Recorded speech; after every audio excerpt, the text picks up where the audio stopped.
tonight. We have all the documentation that you might need to do any kind of real estate deal, subject to seller financing, you know, private money transactions, you know, all kinds of wholesale deals and whatever it is you guys do. You need contracts, you need the knowledge, you need the contacts, you need credibility.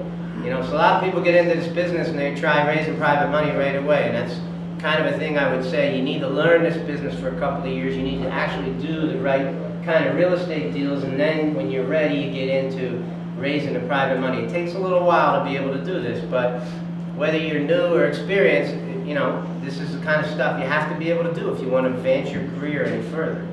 For us, we buy so much real estate, you know, 3-4 million a year, basically the pace we're moving at right now.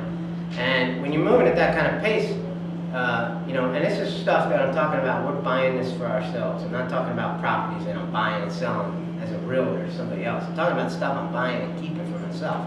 So, you know, when you're moving at that kind of pace, I mean, unless you got $1 million in cash liquid every year, you're going to need to find some source of funding to do these deals. So, you know, banks are not necessarily an option that we want to take anymore. We can discuss that later on if you guys have any questions, but we prefer using the route of private money. We're getting sellers to finance their own deals or taking over existing loans subject to.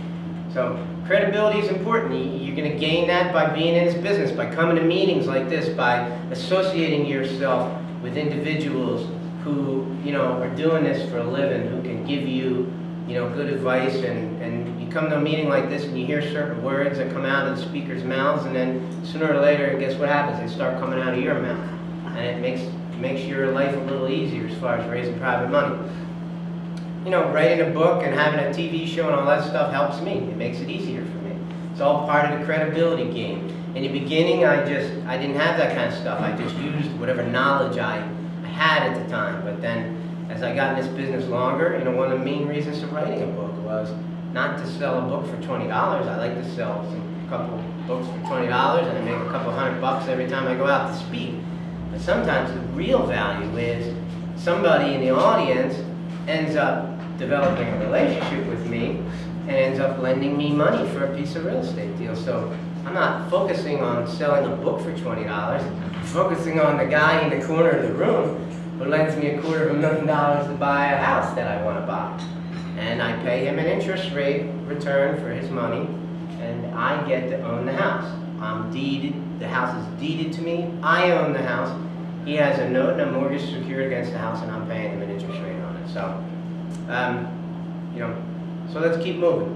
So, know you like you trust you is something that we say all the time. You know, the best people who are going to lend you money for a real estate deal are people who know you, like you, trust you. So people you already have a relationship with. You're not going to go to some party, meet some guy who has $1 million, and he's sitting there saying, oh, you know, I was actually just looking for a piece of real estate to put this money in. I mean, you might, that could happen to you. It's potential it could happen to you. I've met people like that before, but that's probably not how you're going to do it. You're probably going to do it from people who you've already have a relationship with. If you're a credible individual, an honorable individual, then people are going to have relationships with you on a business or on a family or a friend, you know, type of relationship, and you want to use those relationships. I mean, you know, don't ever be afraid to pick up the phone and call somebody about a real estate deal that you need funding for, because the way that we look at it, it goes back to the attitude again. I'm not calling you up asking you for money.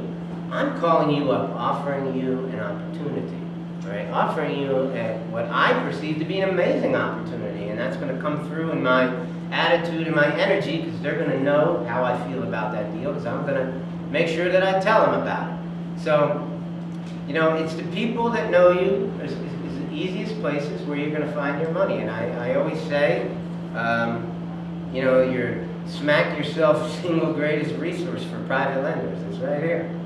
It's not my phone. There's a hell of a lot of private lenders than my phone, but I'm talking about your phone. You know, your telephone. Somebody you know, somebody you already have a relationship with, somebody, and maybe a common mistake that I hear all the time is people say, well, I don't know anybody with money. The hell if you don't know anybody with money. You know everybody. Everybody you know has some money.